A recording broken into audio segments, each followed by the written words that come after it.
Now, Home Affairs has identified 3 officials who registered former Miss SA contestant Chidimma Adetshina. It is believed her mother stole an identity to get her registered.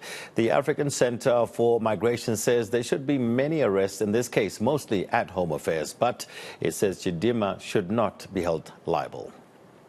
Well, I would say that there should be many arrests made in this case. One might be of the mother, although I don't know what the statute of limitations there. But I think the bigger arrests are probably within Home Affairs, as you said, multiple officials involved. And we know this is the sort of incident that has happened hundreds, if not thousands of times over the last 10, 20, 30 years. I think there's multiple issues here, of course. One is that the contestant herself doesn't seem to have committed any crime and should not be liable, but her mother, who did, may be someone who is subject to this. But of course, the crimes are on all sides. It's Home Affairs that is permeable because they're open for corruption. And then it is the people who are committing these crimes, getting the fraudulent documents that are also guilty.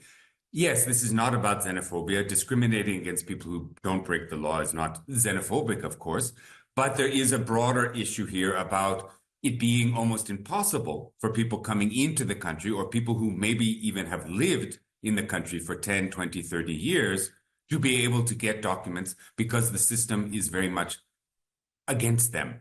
And so that is where we might see issues of discrimination. I do think that there is a benefit, though, of this whole case. Obviously, we do need to make sure that everyone who's entitled to the documents ultimately gets them. But there's a broader discussion here that we can now be having about how Home Affairs works, how the immigration system works, and what does it take to be a South African?